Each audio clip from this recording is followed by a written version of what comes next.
Welcome everyone, and this unique view of the movie I watched recently, It Ends With Us. So before I go, I knew that it was about abuse, and for the first time I'm going to share on this channel that I had an abusive father, and I'm now writing a memoir about my story and my mother's story. But I wanted to go and watch the movie to see, is there anything I could discover? And here are things that I would like to reflect on.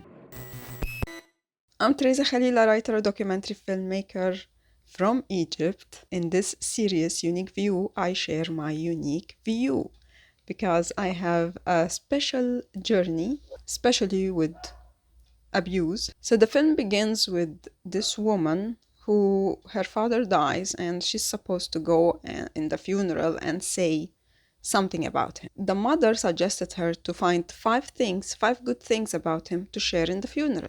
We see how that she went, she opened the paper where she had the 5 points and they were just empty because she couldn't find anything good about him. And this is something I don't agree with because there is no one who's just evil, you know?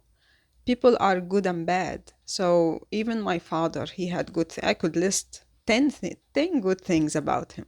So that part wasn't convincing in the film. Whether it's portraying how this woman doesn't have understanding to her father, which I will come to later on when she had the abuse from her husband and how she became understanding. So the film is about this idea that especially the girl, when she's looking for a life partner, she usually attracts someone that is similar to her father. So she goes and she meets this neurosurgeon. And this is something that I liked about the film, is that usually people think that if someone is abusive, it's probably because he's jobless or he's homeless or he doesn't have any good career. But in reality, that's not the case. I mean, you could be a very reputable person, and her father, for example, was the mayor. And so this is, look at this guy. He's a doctor, he's a neurosurgeon, which is something very delicate, and he still is an abuser. In the film also, there was the scenes of the father and how you see him. He's so violent, beating the mother up and beating her boyfriend until he almost killed him. But then you have, when she met this guy, the neurosurgeon, and they have this love story, and she noticed from the beginning how that he has anger issues, but she just proceed on. But what I liked is that how with the husband, they showed that his abuse wasn't so clear. So he doesn't really beat her up like aggressively. It's just, there are scenes where you don't know what really happened, you know? You think that nothing really happened, or it was an accident, or whatever. And I liked how because sometimes it's like that, like it's not so clear, the abuse is not so clear, it is subtle. So for example, he could joke with, the husband can joke with his wife and push her or hit her in the chest or something and make her blue marks, right? So it seems that he was joking, but the result is harm. So I think also this is more as people are getting more developed, or it became so obvious how to discover someone who's abusive. So people started not to make it so clear as it used to be before. Before, the abuser was just so clear. He's super violent and he can get the hell out of you. But but now it's more subtle. So the movie goes on and she decides that, okay, she can't live with this guy anymore, but she discovered that she's pregnant. There is a part that I really liked when they digged into why this guy is like that. And this is something I totally agree with as someone who just made the video I Never Forgive, which was a reflection on what happened to Marmari and how that he was forgiving the guy who almost killed him.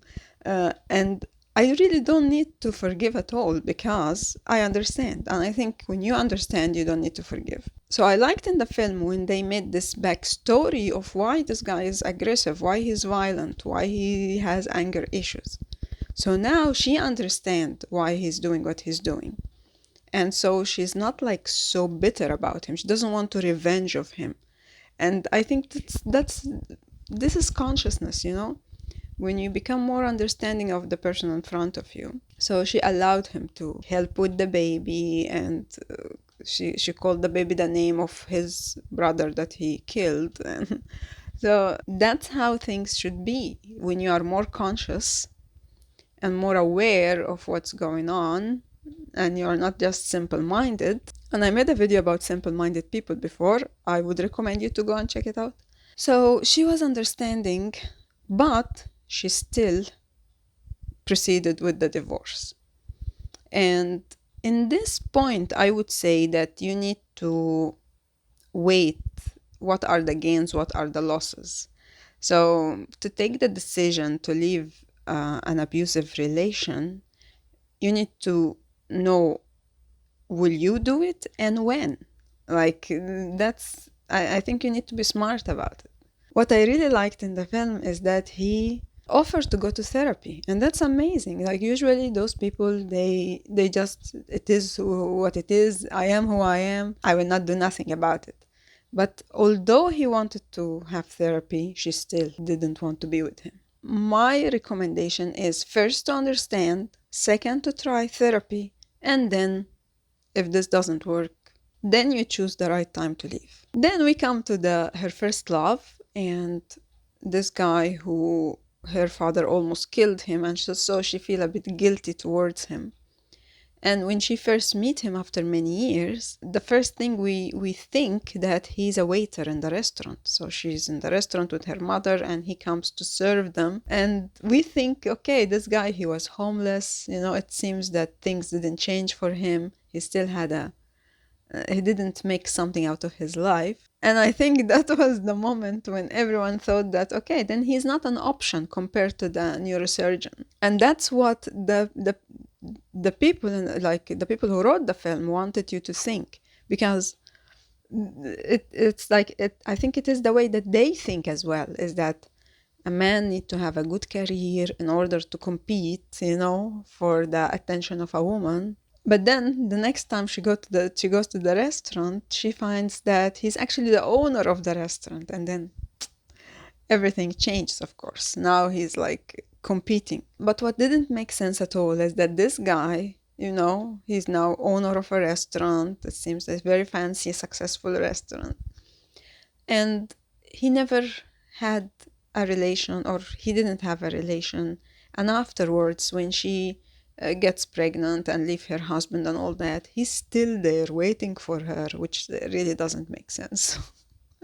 But I think it's because the movie makers, they wanted to make a happy ending or something, so they didn't want you to think that she will just end up a single mother. Hey, look, we found her, a nice guy. So those are the things that I like, the things that I didn't like about this movie. From my experience as someone who was in an abusive relation. So tell me about you. Have you watched the film?